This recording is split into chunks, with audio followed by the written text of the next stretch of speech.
Hi guys! Welcome back to our channel, Kurt Dashing Adventures. And if you can see, we're already here sa aming car and we are traveling, going to north, the Valley of the North, which is called Highland Valley Villas and Spa, which is located here in Nueva Ecija.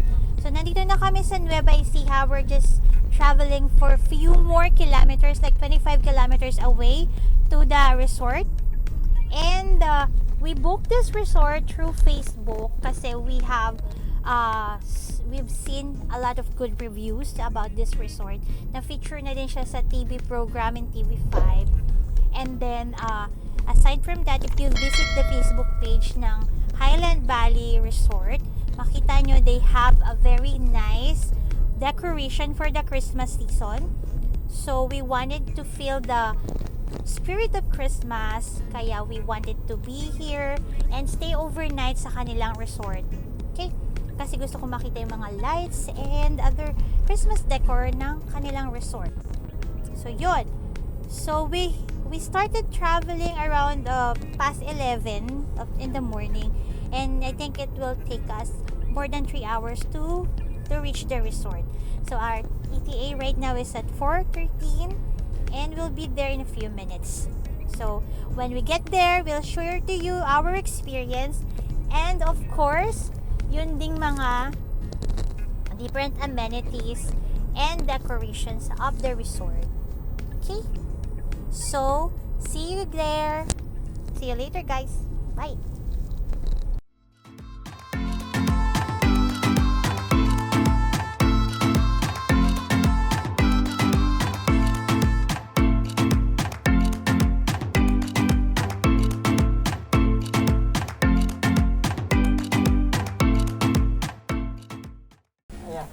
Hi guys, we just arrived in Highland Valley Villas and Spa. So, ito yung service namin going inside the resort. Kasi dito lang sa labas yung parking. And, ayan, si Kuya na nagsundo sa amin.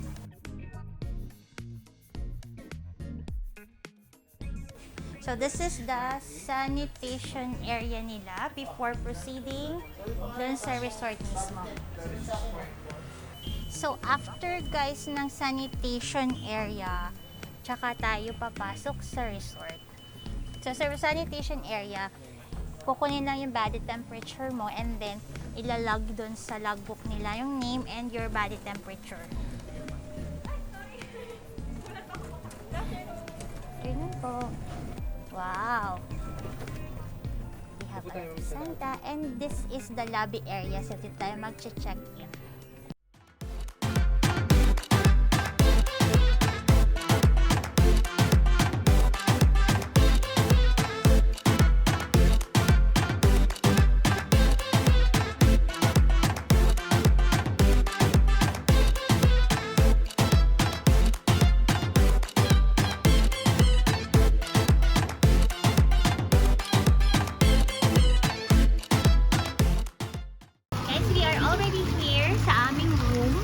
Namin kayo ng quick tour to our Highland Valley Villas and Spa room. Ito yung superior deluxe room nila. So guys, yung room namin is just located sa in front lang siya ng pool, ng lap pool, and also very near siya ng pool bar. So ito yung room namin. Pasok tayo. So guys, ito yung aming room for tonight. This is the Superior Deluxe room ng Highland Valley. And if you can see, there are 2 beds dito. Twin bed siya, so pwede kaming 4 dito. And then, in this area, these are the complementary benefits ng room. They have Nespresso machine here. And may mga free capsules dito para makapag-coffee ka. And then, may tea. Meron din silang provided na tea. Water, and of course yung mga amenities or yung para sa coffee making nila. And then inside this cabinet is their mini fridge. So sa fridge nila, you can see puno siya ng laman, pero may designated amount for each drinks na iko-consume mo dito. Pero hindi naman ganun ka sobrang kataas yung presyo ng mga laman ng fridge nila. So, you can consume, tapos babayaran mo na lang upon check. And then, they also have the mini bar here. Meron silang chocolates and then mga snacks. Pero, as I mentioned, meron din siyang corresponding amount if you consume this. Ay. So, they provided a smart TV. Meron siyang YouTube and Netflix. So, you can also enjoy watching movies with your family while chilling inside the room. Aside from that, meron silang provided na phone dito.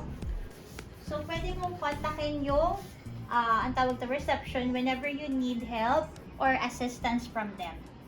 Tapos, this one naman guys is the amount nung spa. Kasi meron sila ditong spa. Medyo pricey yung spa nila kasi for 1 hour, pinaka lowest is 1,000 pesos yung spa. And then, they are very strict in terms of the swimming attire. So, kailangan proper swimming attire tayo when we are using the swimming pool and jacuzzi. Yes. Tapos, there is also the channel guide here kapag manonood ka ng TV. So, yun. They also have complimentary breakfast here and complimentary Wi-Fi. So, binigyan nila kami ng password upon check-in. And, upon check-in, guys, you have to pay 3,000 incidental deposit, which is refundable naman kapag ka mag-check out ka if you don't consume anything in the room or wala kang nasirang gamit din sa room. So, babalik nila ng buo yung 3,000 mo. So, this is the bathroom, guys. Open natin yung light. So, ito yung shower area. You can see meron silang rain shower, tapos yung telephone shower, and then the toilet. And then dito naman sa side nito is the sink. Ayan, tapos yung malaking mirror. And they also provided yung mga toiletries. They have the shampoo. And ang ganda ng mga toiletries nila. Meron silang conditioner. And they also have shaving kit, tapos dental kit, and vanity kit. Ayan, meron sila lahat dito. And also, they have the blower. Kailangan ito para sa hair ko. And this one naman is the closet. So, dito pwede kayong maglagay ng mga gamit nyo. And the safe is also here. And meron silang laundry bag. So, dito sa ilalim, you can find yung slipper na suot namin. Dito yan nagaling. And they also have weighing scale. Ayan, if you want to weigh yourself, pwede mong gamitin yung weighing scale. And meron silang laundry basket dito. If you want to put your dirty clothes, pwede mo ditong ilagay or yung dirty towels. Ayan.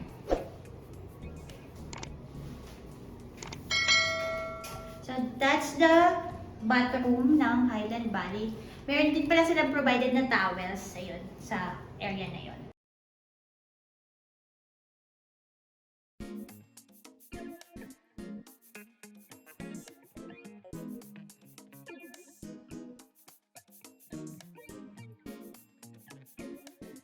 And guys, nandito naman kami sa veranda ng room namin. So, meron ditong table and chair where you can just stay kapag you want to have coffee or you want to see lang yung Pantabangan Lake and the pool nandito din. Yan, makikita mo sila. So yun, yung room dito is purely non-smoking. So kapag ka nag-smoke ka, may designated penalty. And meron naman silang mga areas daw na designated for smoking. Pero hindi na namin tinanong kung saan kasi we're not smoking naman. So we're not interested to know more about it. Pero if you are a smoker, pwede kayong magtanong sa reception kung saan yung designated area ng smoking for them. And then bawal yung pagdadala ng food dito. So upon booking naman, ibibigay nila sa inyo yung lahat ng rules and regulations ng hotel. So you cannot bring any kind of food kasi meron silang corkage fee. And even sa mga alcoholic drink, meron din silang corkage fee. Kasi they have a bar and restaurant dito. They also have a convenience store. So, lahat ng kailangan mo in terms of food, drinks, meron sila dito. So, you don't need to bring anything. This is a good thing kasi doon sa mga other vacation namin, di ba, yung mga private resort na pinuntahan namin, we always need to think of anong food yung dadali namin, sino magluluto, anong oras i-prepare, anong oras magsasaing, mga ganyan. But if you will be staying here sa resort or sa hotel-like amenities, you don't need to bring anything, just your attire, yung mga clothes mo lang to wear during your vacation, and everything is set for you. So, mas relaxing and mas convenient yung ganitong vacation. Although mas pricey siya, but still, I think this is worth it kasi ang ganda ng view, ang ganda ng ambience ng resort nila, and very worth it din yung stay sa room kasi maganda din yung amenities ng room namin. Yung downside lang dito kasi it's not a private villa or not private resort, we have to share the pool sa other rooms na nandito or yung mga naka-check-in dito. Like there are around 1, 2, 3, 4, 5 villas na nandito. So, in one villa may dalawang room. So, if it's fully booked, nasa 10 families yung pwedeng mag-share dun sa pool. Although there is another pool, yung infinity pool, later we will check that out. Dun sa kabila kasi yun na makikita sa ibang part ng resort. Pero yun yung downside. You have to wait siguro for the time na medyo wala ng tao para makakapag-swim din kayo ng family mo. If you want to avoid getting virus or if you want to practice social distancing, so talagang magwe-wait tayo na walang tao sa pool and your family can swim. Yun. I think that's only the downside kapag hindi ka naka-private resort. So guys, ngayon naman, we will go to different places or different location ng resort to show you under amenities at saka yung Christmas decors nila. Okay? Let's go! Guys, this is one of the decors nila sa Christmas. This is white Christmas. If you can see, parang winter dito, 'di ba? Parang snowy. Ayan, ang ganda ng decor nila. Ito, very Instagrammable din. Pwede kayo mag-picture dito. And later, pagka daw nagdilim, magla-light up siya. So, vivideohan namin later pagka may mga lights na siya. Guys, ito naman yung kanilang infinity pool. Infinity pool. Ayan, ang ganda guys. Parang mas maganda dito mag-swim.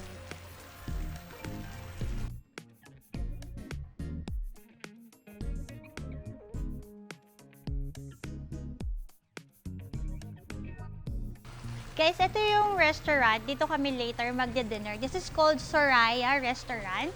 So, mamaya tayo papasok dyan. Pero it's just near Infinity Pool.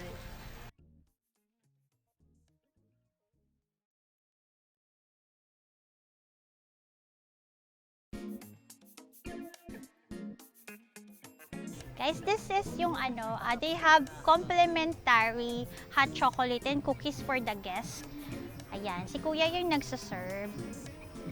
Until 6 PM lang daw yung pagsaserve nila. Kaya, second, na namin to. Balik na namin kay Kuya.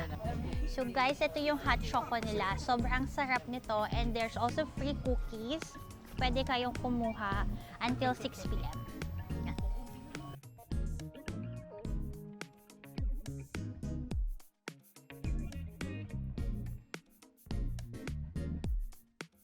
Ayan guys, meron ng light yung ating White Christmas. Tingnan nyo. Alive na ang ating White Christmas. Merry Christmas everyone!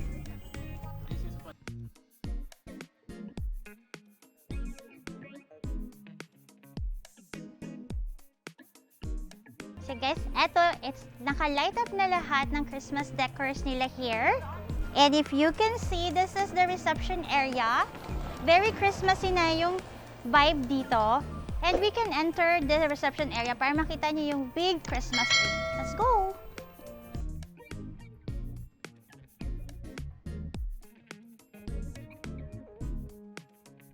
Ito yung Christmas tree. Tada!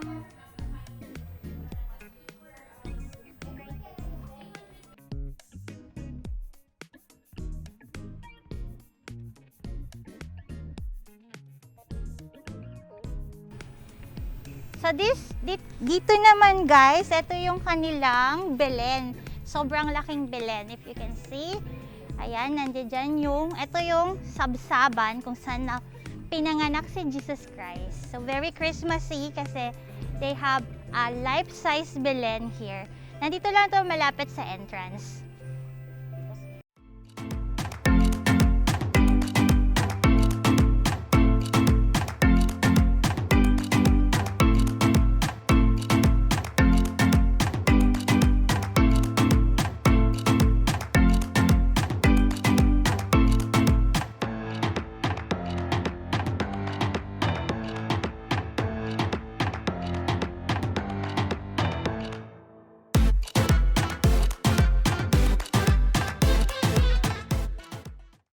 Hi, good morning everyone. So we're still here in Highland Valley in Nueva Ecija.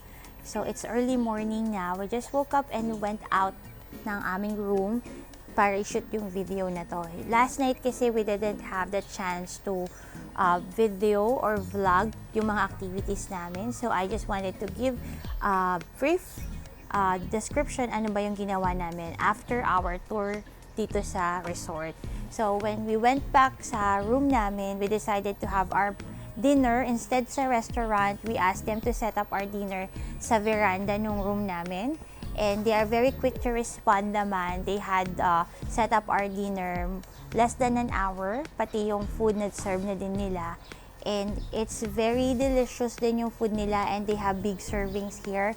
Yung tilapia nila, akala ko yung ordinary tilapia na nabibili natin kapag kakain tayo sa Manila, di ba? Yung maliliit lang siya.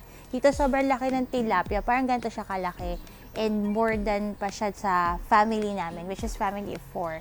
We also have pork belly, tapos some veggies. And I think sulit naman yung food dito, although medyo expensive. But as I mentioned, malaki naman yung serving nila. And after dinner, we decided to go to jacuzzi. Hindi ka makakapag-stay sa pool dito kasi pagkagabi, sobrang lamig, ang lakas ng hangin. So you really have to stay sa heated jacuzzi kung gusto mong magbabad sa water. So that's what we do. Nag-stay kami sa jacuzzi. And yung jacuzzi nila is just within the pool bar. So while having a cozy time sa jacuzzi, you can also order some drinks, alcoholic drinks dito sa pool bar. We had some margarita and some other cocktail. We also tried mojito. So hindi kasi ako umiinom, hindi ako umiinom ng alak. Hindi ako umiinom masyado. So I'm not that familiar with the drinks. Very occasional lang ako makatikim ng alcoholic drink. Yun. And yung drinks dito, I think ano naman yung presyo, not that expensive. Yung mojito and margarita last night, it just cost 150 per drink. Of course, there's a service charge which is 12% on top of the drinks. Yun. Tapos aside from that pala guys, kaya namin napili na dito na lang mag-dinner sa veranda kasi last night, I'm not sure if it's every night, but last night meron kasi silang acoustic band, live band na kumakanta. So, it's very nice to have our dinner just sa veranda while nanonood nung banda nagkakanta. And while you are on jacuzzi as well, meron din nandiyan pa din yung band singing songs. So, sobrang cozy nung night dito sa Highland Valley. So, ngayong morning naman, ang schedule namin is to have, of course, breakfast. This time, yung breakfast hindi pwede i-serve sa veranda. So, we have to go sa restaurant, doon sa Saraya. So, nagpa-schedule kami ng 7 a.m. to 8 a.m. Kasi upon check-in, you will be asked anong schedule ng breakfast yung gusto mo. I think that is to maintain the social distancing doon sa restaurant. So, we opt to get the 7 a.m. to 8 a.m. schedule kasi may exam pa yung anak ko, so we have to be early.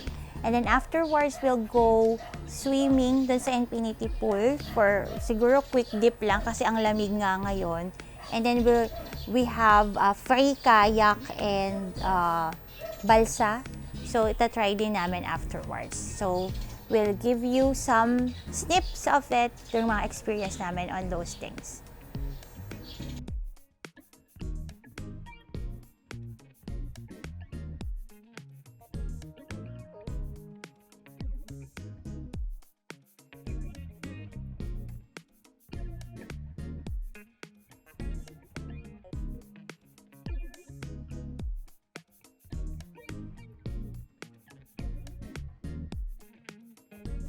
Hi guys! So we are already out of the resort.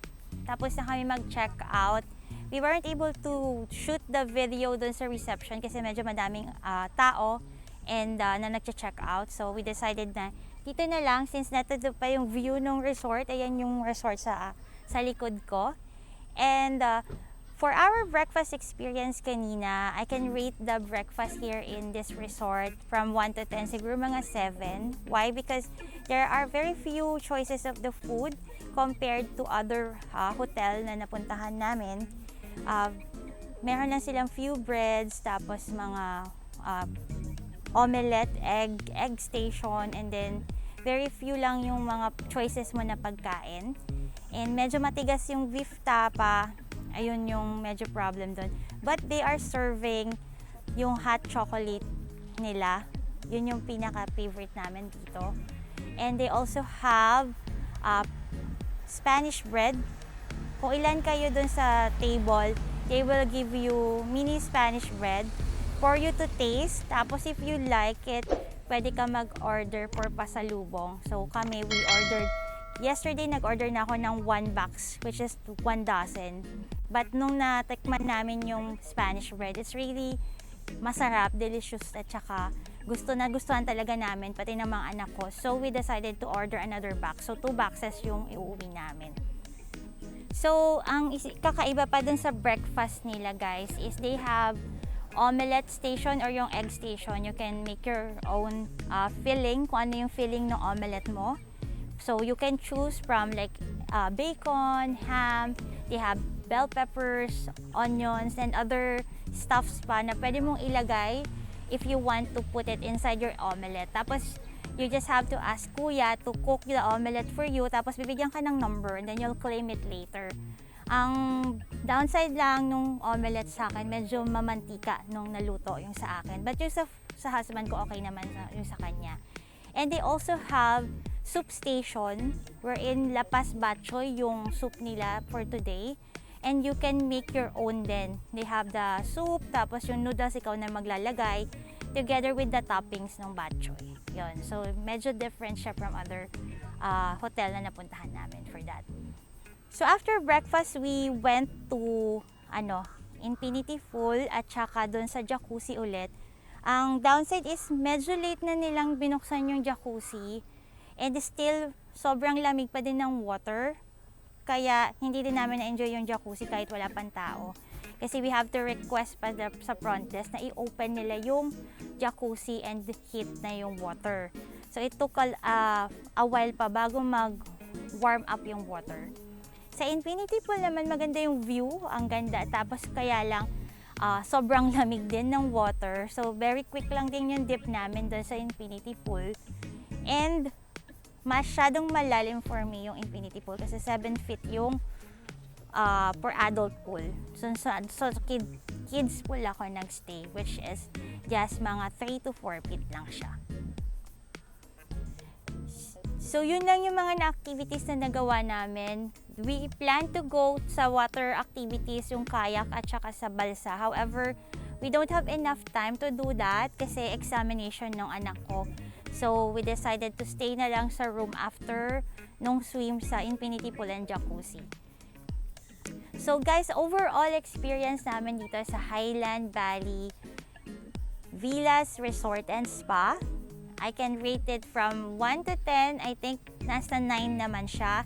Pinakagusto namin, of course, the ambience, the amenities ng resort, and the good customer service ng mga staff. Whenever may makakasalubong ka na staff dito, definitely they will greet you good morning, good afternoon, or good evening. Tapos very helpful sila if you need anything, you can just call the front desk. Dadating sila to fix the issue or kung ano yung kailangan mo, ihatid nila sa iyo.